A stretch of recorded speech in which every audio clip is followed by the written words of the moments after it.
sand issue is still a topic of debate in Winona, but now is moving forward.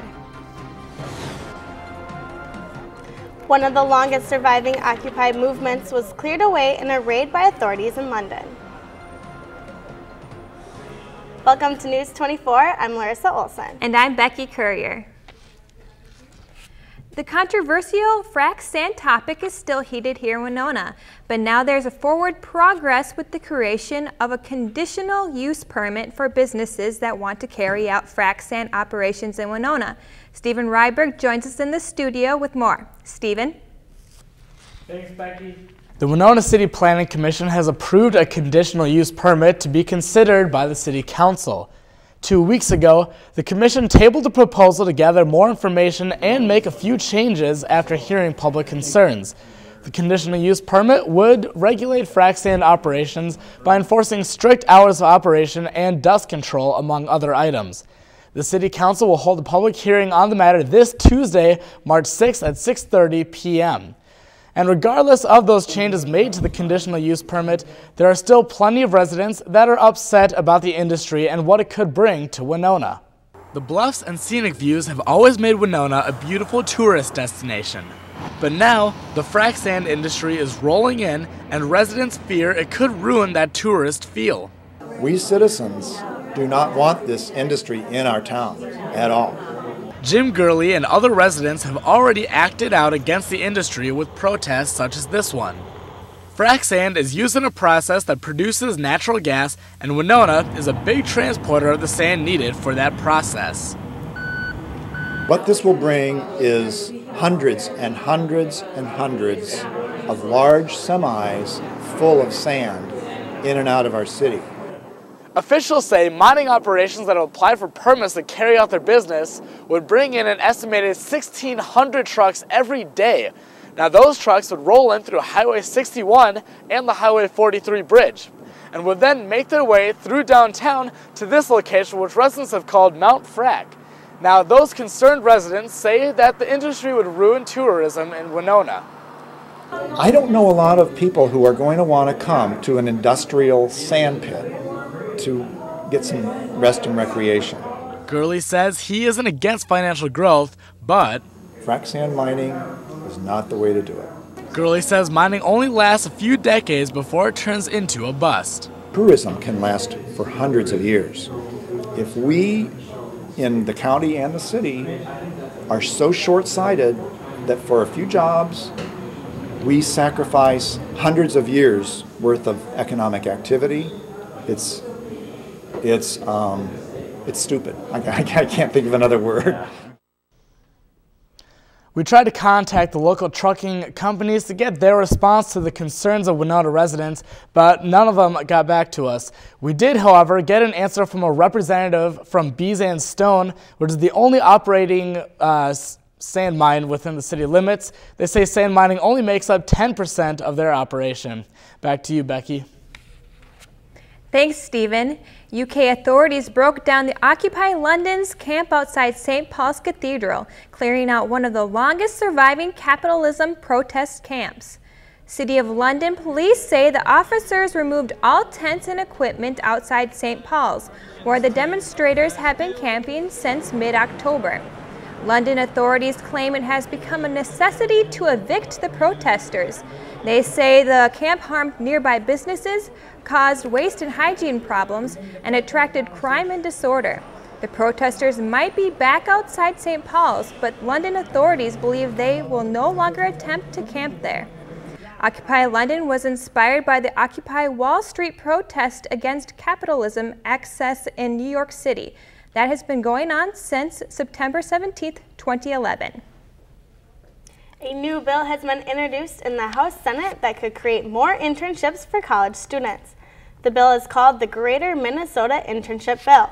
It would give income tax credits to businesses that provide paid internships for students. Chief author of the bill, Senator Jeremy Miller, says the bill would help keep students in Minnesota rather than moving out of state for work. Ultimately, a lot of internships lead to full-time positions, so I'd like to see those college students stay on full-time positions in Greater Minnesota rather than moving out of state or always looking to move to the metro area. The bill will have its first hearing in the Senate of Higher Education Committee this week. An Orinoco man was sentenced by the Olmsted County judge to 16 years in prison after the hit-and-run death of a Rochester man in downtown Rochester in 2010. The Rochester Post-Bulletin states Christopher Trotman was sentenced after being found guilty of a third-degree murder and 20 other charges, including criminal vehicular homicide, criminal vehicular operation, and failure to stop at an accident. The crash killed 23-year-old Austin Melville. Melville was a 2010 graduate of the Winona State Mass Communications program. Tattoos have long served as a fashion statement, but a small number of Americans found a more practical use for the body art. Tattoos are being used for medical and potentially life-saving purposes to warn first responders about important medical conditions. Kevin LaCoy, the co-owner of the Red Wing Tattoo Shop in Winona, says his store has seen a few customers with the request for a medical tattoo. LaCoy says the most popular form of a medical tattoo is a bracelet that states medical conditions such as diabetes or allergic reactions. Would you like help putting them in, or are you be able to? I mean, if you have that condition, it's an uncurable condition, then sure, why not have it permanently marked on you for further recognition in case something happens. The only debate over the medical tattoo is whether the medical professional should rely on the information provided by the tattoo. According to the Winona Area Ambulance Services, first responders have acknowledged tattoos that state some medical conditions, but had to ignore the ones that say do not resuscitate. A Winona State University assistant professor is teaching his law enforcement students how to approach the transgender community. Assistant Professor Jim Parlow wants to bring awareness to his students and law enforcement officers on respecting a transgender person. Parlow says issues come up in the field and at the station. And if you get a driver's license that says male, do you constitute they are male even though they are presenting as female? And who pats them down, who searches them? If you take them to jail and they have to be held at a secure facility, where do you put them? Do you put them with their birth gender, or do you put them with the gender that they're transitioning to? So.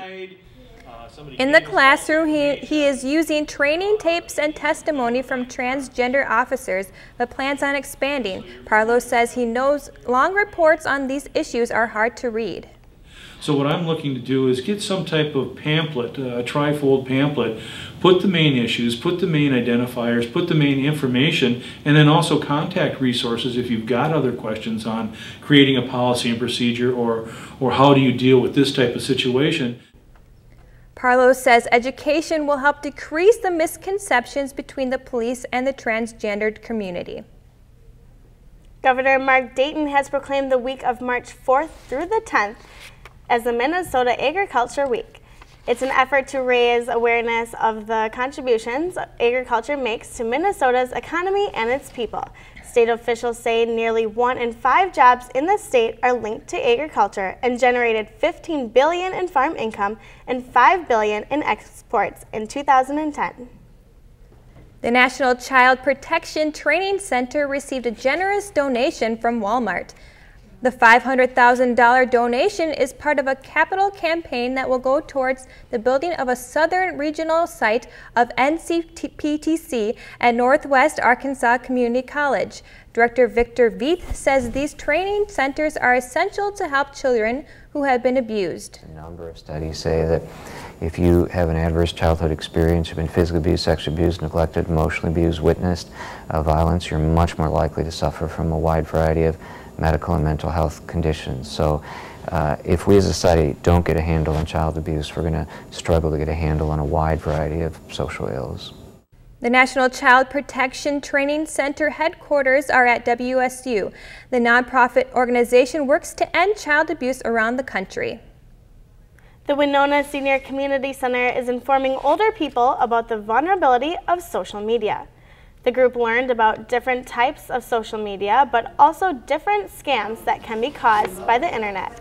Some scams included pop-ups to people finding information on the internet to impersonate their grandchildren. Winona Police Department's Community Liaison Officer Kevin Kearney says older adults are thrown into technology so they become more vulnerable. They're kind of being forced to learn how to do things on the internet, and it's all new to them.